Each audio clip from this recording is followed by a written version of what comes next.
నమస్కారం. రమేష్ కుమార్ గారు రాజ్యాంగబద్ధమైనటువంటి పదవిలో ఉండి స్టేట్ ఎన్నికల అధికారిగా, రాష్ట్ర ఎన్నికల అధికారిగా, స్టేట్ ఎలక్షన్ కమిషనర్గా ఉండి మీరు చేస్తున్న పర్యటనలు రాజకీయ పర్యటనలాగా ఉన్నాయి. మీరు ఒక్కరే కాదు రాజ్యాంగబద్ధ పదవిలో ఉన్నది. వైఎస్ జగన్మోహన్ రెడ్డి కూడా రాజ్యాంగబద్ధ పదవిలోనే ఉన్నారు. మంత్రులు పెద్దిరెడ్డి రామచంద్రారెడ్డి గారు, మంత్రి బొత్స సత్యనారాయణ గారు కూడా రాజ్యాంగబద్ధమైన పదవిలోనే ఉన్నారు. Article 243K, article 243K, article 243E ఒక్కటే కాదు రాజ్యాంగంలో రాసి ఉన్నది. రాజ్యాంగంలో 540 అధికరణలు ఉన్నాయి. అందులో 243K ఒకటే. విస్తృత అధికారాలు మీకెన్ని ఉన్నాయో గవర్నర్ గారికి కూడా విస్తృత అధికారాలే ఉన్నాయి. అయినా మీరు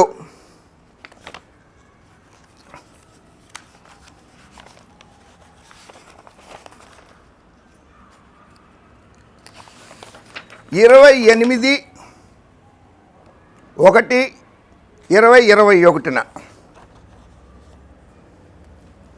ఇది 28/1/2021 మీరు ఆంధ్రప్రదేశ్ గవర్నర్ గారికి రాసిన లేఖ.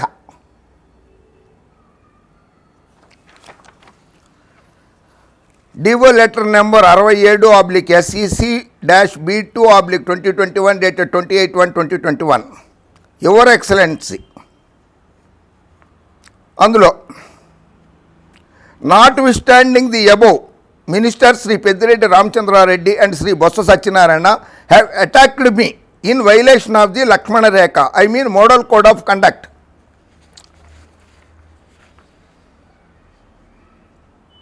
చంద్రబాబు నాయుడు గారు ఎన్నికల ప్రచారానికి అధికార దుర్వినియోగం చేసినప్పుడు కానీ, ఆయన కార్లు వేసుకుని తిరిగినప్పుడు కానీ అసలు ఎన్నికలే నిర్వహించలేదు కదా మీరు. పంచాయతీ ఎన్నికలు మీరు కోడ్ ఆఫ్ కండక్ట్ ఎక్కడ పెట్టారు? అసలు ఇంతకుముందు ఎప్పుడు పెట్టలేదు కదా. 2018లో జరగాల్సిన ఎన్నికలు మీరు నిర్వహించలేదు కదా. అది రాజ్యాంగ విరుద్ధం కాదేమో. ఓటు హక్కును హరించేయటం రాజ్యాంగ విరుద్ధం కాదా? ఎన్నికల కోడ్ ఆఫ్ కండక్ట్ ఉల్లంఘించారా? అంటే మీరు రాజ్యాంగంకు వ్యతిరేకంగా పనిచేస్తున్నారు అని చెప్పటం ఎలక్షన్ కోడ్ ఆఫ్ కండక్ట్ కిందకు వస్తుందా? ఎలా వస్తుందో ఒకసారి చెప్పండి. ఎలా వస్తుందో చెప్పండి.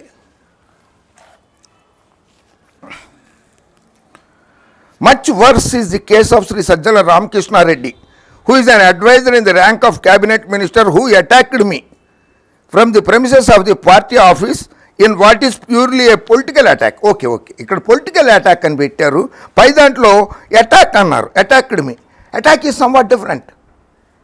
Allegations are somewhat different. Attack అంటే కొట్టేశారు, తిట్టేశారు అని అర్థం వస్తుంది.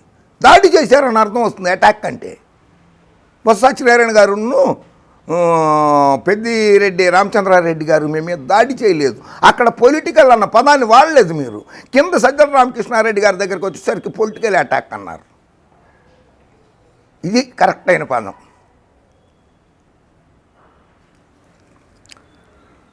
It is in this record I am to humbly submit that Sri Sajjala Ramakrishna Reddy is a public servant drawing salary and allowances from government and is bound by the conduct governing public office. This is a clear case of malafide as well as the conflict of interest under constitution. Sajjala Ramakrishna Reddy గారు ఒక్కళ్ళే ప్రభుత్వం నుంచి జీతం తీసుకుంటున్నారా? తమరు జీతం ఎక్కడి నుంచి తీసుకుంటున్నారు? ప్రభుత్వ జీతం కాదా మీరు తీసుకునేది? మీకు ఎవరన్నా వేరే వాళ్ళు ఇస్తున్నారా? ఏ పార్టీ వాళ్ళన్నా ఇస్తున్నారా? లేకపోతే ప్రజలు చందాలు వేసుకుని పోయి చేసి ఇచ్చారా? మీరు కూడా ప్రభుత్వ జీతమే తీసుకుంటున్నారు. సజ్జల రామకృష్ణారెడ్డి గారు ఒక్కడే కాదు, మీరు కూడా ప్రభుత్వ జీతమే తీసుకుంటున్నారు.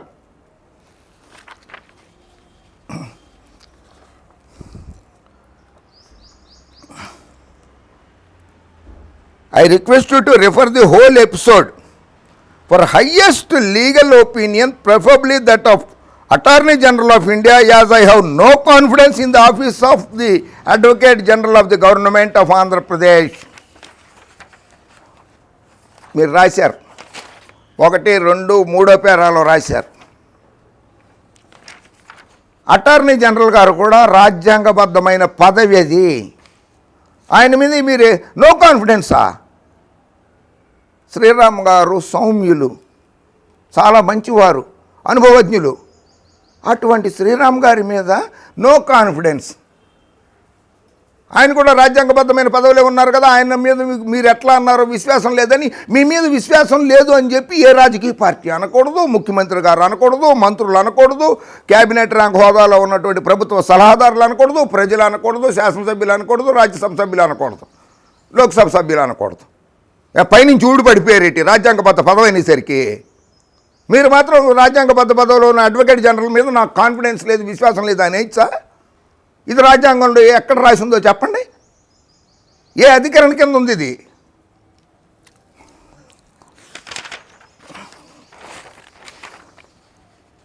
His malafides and conflict of interests are apparent and he shall be dismissed forthwith as adviser in public interest.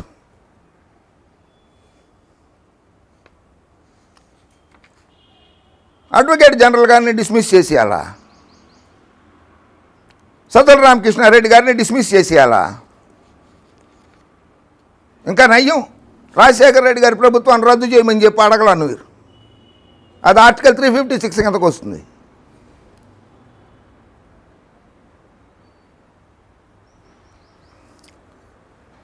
Speaker గారి మీద కూడా దుమ్మెత్తిపోసారుగా మీరు. ఆంధ్రప్రదేశ్ అసెంబ్లీ శాసనసభ స్పీకర్ తమ్మినేని సీతారాం గారి మీద కూడా, తమ్మినేని సీతారాం గారిది speaker of the legislative assembly కూడా రాజ్యాంగబద్ధ పదవే కదా. ఆయన మీద కూడా ఎలిగేషన్స్ చేసే అధికారం రాజ్యాంగబద్ధ పదవి 243K ప్రకారంగా నాకుందని అనేటప్పుడు స్పీకర్ గారితో కూడా రాజ్యాంగబద్ధమైన పదవే కదా. ఆయన కూడా మీ మీద చర్యలు తీసుకోవచ్చు కదా.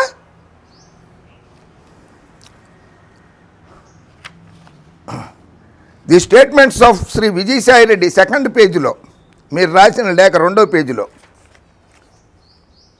The statements of Shri Vijayasai Reddy member of parliament are also numerous and in violation of code of conduct. Vijayasai Reddy గారు చేసిన వ్యాఖ్యలు కూడా కోడ్ ఆఫ్ కండక్ట్ కిందకు వస్తాయి. ఎంతమంది నోళ్ళు మూయిద్దాం అనుకుంటావో మీరు? ముఖ్యమంత్రి గారిది గవర్నర్ గారికి లేఖ రాస్తూ నేను కోర్టుకి వెళ్తానని చెప్పి గవర్నర్ గారిని బెదిరిస్తావు. గవర్నర్ గారు కూడా రాజ్యాంగబద్ధమైన పదవిలో ఉన్నాయనే కదా, ఆయన్ని కూడా బెదిరిస్తారా? రాజ్యాంగబద్ధ పదవిలోనే కదా ఉన్నది ఆయన. అంటే బ్లాక్మెయిలింగ్ యాటిట్యూడా? గవర్నర్ గారు నోరు మూయిద్దాం అనుకుంటావు, చీఫ్ మినిస్టర్ గారు నోరు మూయిద్దాం అనుకుంటావు, ముఖ్యమంత్రి గారు నోరు మూయిద్దాం అనుకుంటావు, speaker of the assembly Tammineni Sitaram గారు నోరు మూయిద్దాం అనుకుంటావు, మంత్రులు బొత్స సత్యనారాయణ, మంత్రి పెద్దిరెడ్డి రామచంద్రారెడ్డి గారు వాళ్ళ నోరులు మూయిద్దాం అనుకుంటావు, ఎంపీ విజయసాయిరెడ్డి గారు నోరు మూయిద్దాం అనుకుంటావు, లోక్సభ సభ్యులు, రాజ్యసభ సభ్యులు, ఎమ్మెల్యేలు, మంత్రులు, గవర్నరు, ముఖ్యమంత్రి అందరి నోళ్ళు మూయించేద్దాం అనుకుంటావా? 243K అందరి నోళ్ళు మూయించేసామని చెప్పిందా? ఎన్నికలు నిర్వహించమని చెప్పింది, సజావుగా నిర్వహించమని చెప్పింది, పక్షపాతం లేకుండా నిర్వహించమని చెప్పింది. మీ అంతటి మీరుగా యాప్ ఒకటి తయారు చేశారు కదా, ఎక్కడ చేయించారు దాన్ని? ఎవరు తయారు చేశారు? ప్రభుత్వ హోదాలో రాజ్యాంగబద్ధమైన హోదాలో ఉన్నటువంటి వారు మీరు ప్రైవేట్ కంపెనీలతోటి యాప్ను తయారు చేయించచ్చా? నేషనల్ ఇన్ఫర్మేటిక్ టెక్నాలజీస్ ఉంది కదా, కేంద్ర ప్రభుత్వ సంస్థ ఉంది, రాష్ట్ర ప్రభుత్వ సంస్థలు ఉన్నాయి కదా, వాళ్ళు తయారు చేస్తారు కదా. ఈ నేత్రం అని చెప్పి వైఎస్ జగన్మోహన్ రెడ్డి గారి ప్రభుత్వం తయారు చేయించింది కదా ఈ నేత్రం అనేది, ఎలక్షన్ వాచ్ గురించి. దాన్ని ఎందుకు తీసుకోలేదు మీరు? అంటే ప్రభుత్వం మీద మీకు నమ్మకం లేదు, కానీ మీ మీద అందరికీ నమ్మకం ఉండాలా? ఇదెక్కడ న్యాయమయ్యా Nimmagadda?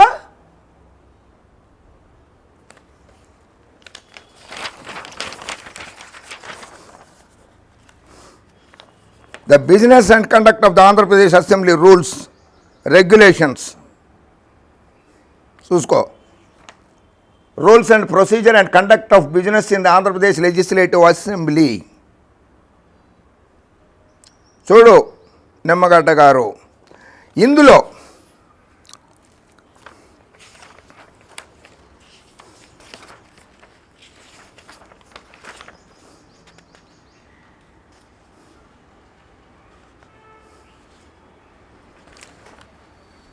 Article 208(1) of the Indian Constitution empowers each house of the legislature of a state to make rules for regulating its procedures and conduct of its business. Constitution of India, Article 208(1)లో శాసనసభ ఎలా నడవాలి, ఎవరు నడపాలనేది స్పష్టంగా రాసి ఉన్నది. అటువంటి అసెంబ్లీకి సభ్యులుగా ఉన్నవారి మీద, శాసనసభను నడుపుతున్న స్పీకర్ మీద మీరు ఆరోపణలు చేస్తున్నారు. ఇందులో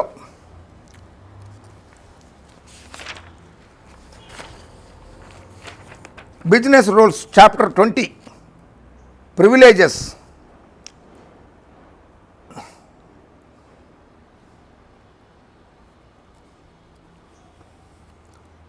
for relating to the committee of privileges, chapter 25 of these rules, chapter 25 ప్రకారంగా ప్రివిలేజెస్ కమిటీ అని ఒకటి ఏర్పాటు అవుతుంది. దాన్ని స్పీకర్ గారు నామినేట్ చేస్తారు. ఆ కమిటీని ప్రస్తుత శాసనసభలో ప్రివిలేజెస్ కమిటీ, హక్కుల కమిటీకి కాకాని గోవర్ధన్ రెడ్డి గారు చైర్మన్గా, మల్లాది విష్ణు గారు, రమణమూర్తి రాజు గారు, వెంకట చిన్న అప్పలనాయుడు గారు, వి వరప్రసాదరావు గారు వైఎస్ఆర్ పార్టీ, వి వరప్రసాదరావు గారు, శిల్పా చక్రపాణి రెడ్డి గారు, అనగాని సత్యప్రసాదరావు గారు హక్కుల కమిటీకి సభ్యులుగా ఉన్నారు.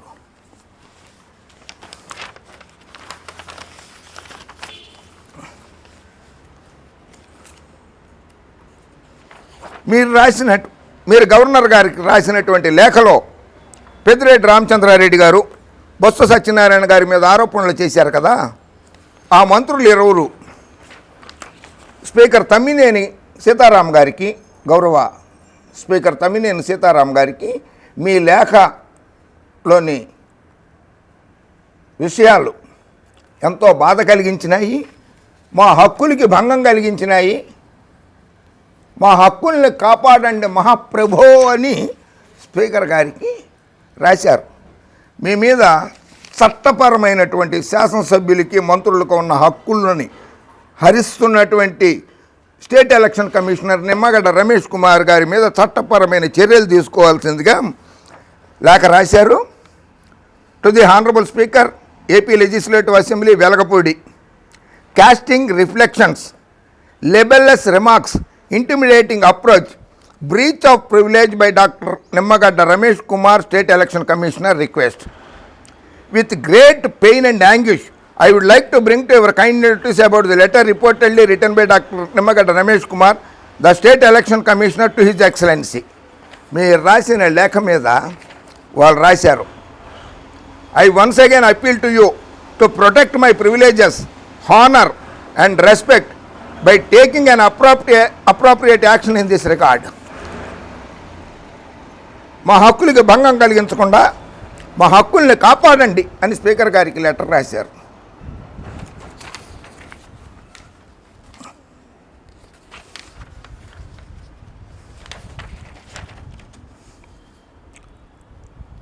Being the presiding officer of the Legislative Assembly, you are the custodian of the rights and privileges of the members of the House.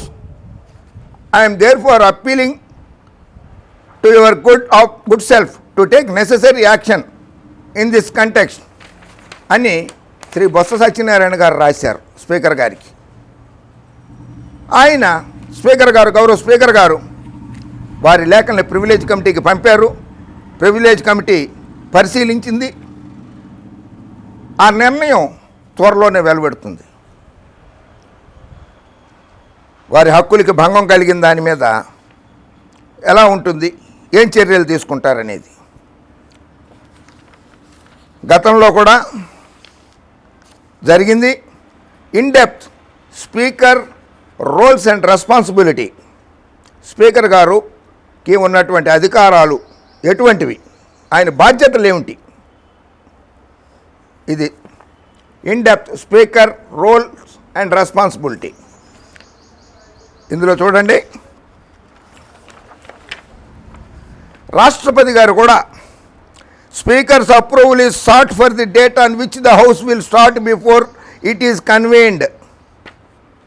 Speaker గారిని అడిగే రాష్ట్రపతి గారు కానీ ఇటు గవర్నర్ కానీ శాసనసభను కానీ లోక్సభను కానీ సమావేశపరుస్తారు. అంటే రాష్ట్రపతి గారు కూడా స్పీకర్ గారికి గౌరవం ఇస్తారు. మీరు ఎవరికి ఇస్తారు గౌరవం? గవర్నర్ గారి దగ్గరికి వెళ్ళి వయసు అని కూడా తేడా లేకుండా ఇట్లా కాలు మీద కాలు వేసుకుని కూర్చున్నారు కదా, మీరు ఎందుకు, మీకు గౌరవ మర్యాదలు అంటే ఏం తెలుసు రమేష్ కుమార్ గారు?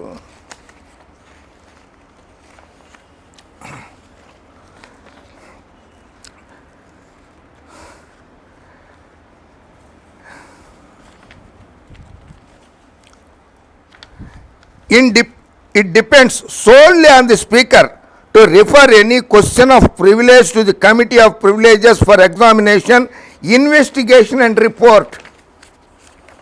స్పీకర్కి సర్వ హక్కులు ఉన్నాయి. తమ్మినేని సీతారాం గారు, ఆంధ్రప్రదేశ్ శాసనసభ స్పీకర్ తమ్మినేని సీతారాం గారికి అందినటువంటి లేఖల మీద విచారణ చేయించడానికి, దాని మీద చర్యలు తీసుకుంటానికి సర్వ హక్కులు ఉన్నాయి రాజ్యాంగబద్ధంగా.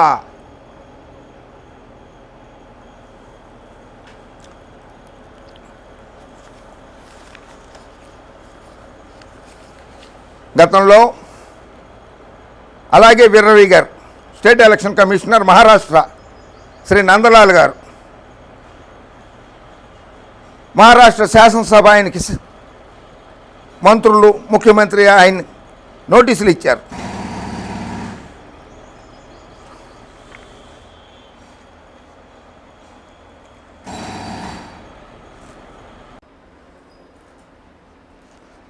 గతంలో మహారాష్ట్ర ఎన్నికల అధికారిగా, స్టేట్ ఎలక్షన్ కమిషనర్గా విధులు నిర్వహించినటువంటి నందలాల్ గారు కూడా ఆ రాష్ట్ర ప్రభుత్వానికి చుక్కలు చూపించాననుకుని ఆ శాసనసభ సభ్యులకి, ముఖ్యమంత్రి గారికి విరుద్ధంగా ఎన్నో నిర్ణయాలు తీసుకుంటే సభా హక్కుల ఉల్లంఘన కింద శాసనసభకు పిలిచారు.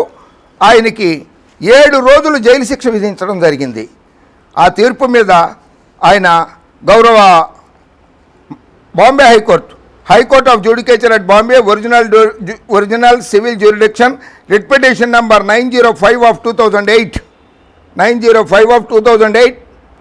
హైకోర్ట్ ఆఫ్ బాంబే ఇచ్చిన తీర్పు, Shri Nandlal versus state election commissioner, Maharashtra state administrative building, first floor, Mantralaya, Mumbai. Petitioner versus the principal secretary, Maharashtra legislature, assembly, Vidhan Bhavan. The speaker గారిని కూడా ప్రతివాదిగా చేర్చారు ఆయన. అయినా సరే ఇందులో శాసనసభ కార్యదర్శి గారిని కూడా, శ్రీ చంద్రకాంత్ ఛజద్, ఆయనని the commissioner of police Mumbai,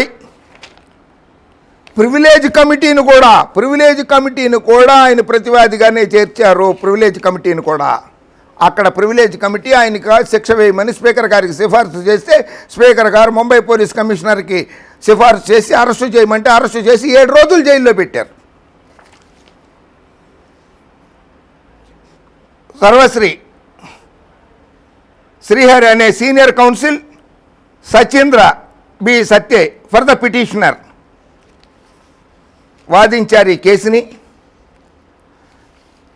quorum Shri RMS Khandeparkar and AS Sayyed justice వీరు తీర్పు ఇచ్చారు. As already stated above, as regards the ground comprised under para 8J, apart from contending that the petitioner has also raised the side issue, no submissions have been made in that regard, nor it is explained as to how merely because the matter was being considered by the High Court in writ petition number 1766 of 2006, it prohibited the privilege committee from proceedings with the matter in the absence of any restraint being imposed either by the constitutional mandate or statutory provision or any other order of the Supreme Court of this court. Supreme court కానీ వేరే ఇతర కోర్టులు కానీ హైకోర్టులు కానీ రాజ్యాంగంలో కానీ privilege committee ఇచ్చిన దాన్ని ఆపమని ఎక్కడా లేదు అని చెప్పి division bench of Bombay high court 905/2008 ఇచ్చిన జడ్జిమెంట్లో నందలాల్ గారు స్టేట్ ఎలక్షన్ కమిషనర్ గారు ఇచ్చిన తీర్పులో ఉన్నది. ప్రివిలేజ్ కమిటీకి కూడా హక్కులు ఉన్నాయని గుర్తుంచుకోండి. పచ్చపిచ్చి గొట్టాలతో సహా పచ్చపచ్చి పార్టీ నాయకులతో సహా గుర్తుంచుకోవాలి. స్పీకర్ గారికి, ప్రివిలేజ్ కమిటీకి, మంత్రులకు కూడా హక్కులు ఉంటాయనేది. పెద్దలు, పూజ్యులు, గౌరవనీయులు డాక్టర్ సుబ్రహ్మణ్య స్వామి గారు అంటే నాకు చాలా గౌరవం, అభిమానిని నేను ఆయనకి. ఆయన వేసిన రిట్ పిటిషన్లు ప్రజా ప్రయోజన వాద్యాలు చాలా తక్కువ మంది వేసి ఉంటారు. చాలా సెన్సేషనల్ ప్రయోజన వాద్యాలు వేశారు. ఆయన గారు కూడా, సుబ్రహ్మణ్య స్వామి గారు కూడా లోక్సభ స్పీకర్ రబీరే గారి మీద అనుచిత వ్యాఖ్యలు చేశారు. More of so if you are Subrahmanya Swamy, maverick to some, gadfly to others, and plain insufferable to detractors.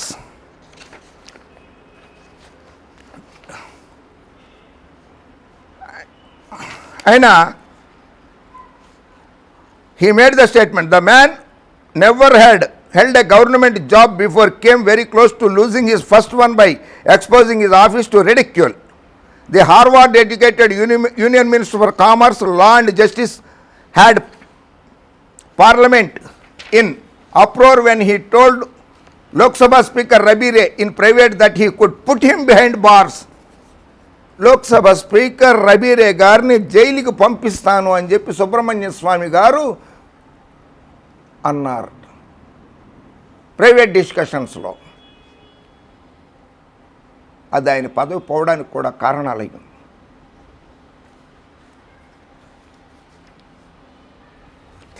Ramesh Kumar గారు, మీరు చేయించిన యాప్ ప్రభుత్వ సొమ్ముతో చేయించారా, సొంత సొమ్ముతో చేయించారా చెప్పాల్సిందే. రాష్ట్ర ప్రజలకి తెలుసుకునే హక్కు ఉన్నది.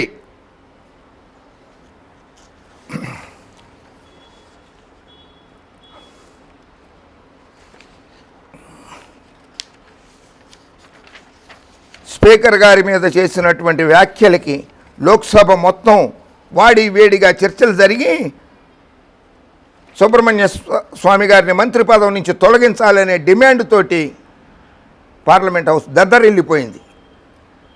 స్పీకర్ గారి మీద అనుచిత వ్యాఖ్యలు చేసినందుకు.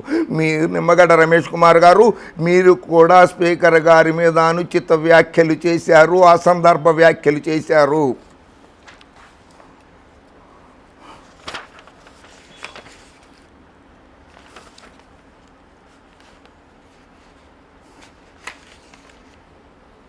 నలభై సంవత్సరాలు నిజాయితీగా పనిచేశారు. మీ అంతటి మీరే చెప్పుకున్నారు. రాజ్యాంగం కల్పించిన హక్కులను సక్రమంగా వినియోగించి ప్రజాస్వామ్య వ్యవస్థను బలోపేతం చేయడానికి అందరం కలిసి కృషి చేయాలని రాష్ట్ర ఎన్నికల కమిషనర్ నిమ్మగడ్డ రమేష్ కుమార్ గారు అన్నారు. మరి రాజ్యాంగం కల్పించిన హక్కే కదా 2018లో ఎలక్షన్లు ఎందుకు జరపలేదు? 3,62,000 మంది ఓటు హక్కు లేకపోతే వాళ్ళకు ఓటు హక్కు ఎందుకు కల్పించలేకపోయారు? అధికారంలో ఉండి మీరు పంచాయతీ ఎన్నికలు మీరే నిర్వహించాలని మీకు తెలిసి ఉండి ఆఖరి క్షణం వరకు కూడా మీరు వేచి చూచి అదేదో గోపాలకృష్ణ ద్వివేది గారి మీద, ప్రవీణ్ ప్రకాష్ గారి మీద, ముఖ్యమంత్రి గారి మీద, మంత్రుల మీద నెట్టడం రాజ్యాంగంలో కల్పించిన హక్కు అది ఏమన్నా?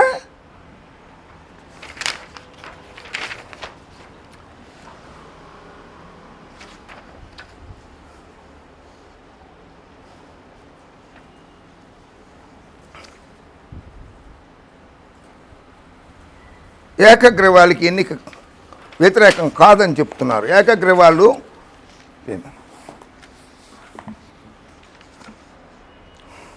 బలవంతపు ఏకగ్రీవాలకి అంగీకరించడం. మరి అచ్చెన్నాయుడు గారు తమ్ముడితో అది అప్పన్న గారితో చేసింది బలవంతం కాకపోతే ఏంటంటారు? ఏంటి మా తెలదేటి? మీకు ఒక్కరికే తెలిసేటి ఆయన చేసింది ఏంటి? ఫోన్ సంభాషణ చేశారు ఆయన, చెప్పినారు కదా ఆయన, నేను జాగ్రత్తగా చూసుకుంటామని, బాగా చూసుకుంటామని చెప్పారు కదా. అది బలవంతం కాదేటి? మీకు నచ్చింది అది?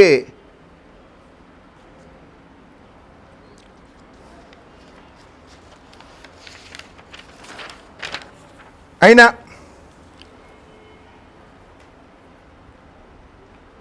మీరు ఎన్నికలు నిర్వహించండి, సక్రమంగా నిర్వహించండి. ప్రజలు ఓటు వేసుకునే హక్కును కల్పించండి, ప్రశాంత వాతావరణంలో ఎన్నికలు నిర్వహించండి. అలాగే తెలుగుదేశం పార్టీకి కూడా అడ్డుకట్ట వేయండి. వైఎస్ఆర్సీపీ పార్టీకి ఒక్కదానికి కాదు, తెలుగుదేశం పార్టీ, దాని పక్కన తోక పార్టీలు ఉన్నాయి కొన్ని, ఆ పార్టీలకు కూడా అడ్డుకట్ట వేయండి. వాళ్ళకు నోటీస్ ఇచ్చారు ఆ పార్టీ మేనిఫెస్టో విడుదల చేసినందుకు. థ్యాంక్స్, ధన్యవాదాలు. అటువంటి ఇంకా మంచి కార్యక్రమాలు చేయండి. వాళ్ళ దగ్గర నుంచి రిప్లై వచ్చిందా రాలేదో, 2వ తారీఖు దాటిపోయింది, వాడు 3వ తారీఖు వస్తే దాని మీద ఏం చేశారు? సో ఎన్నికలు సక్రమంగా నిర్వహించండి, పంచాయతీరాజ్ వ్యవస్థను బలోపేతం చేయండి, తెలుగుదేశం పార్టీకి కూడా అడ్డుకట్ట వేయండి. జై హింద్.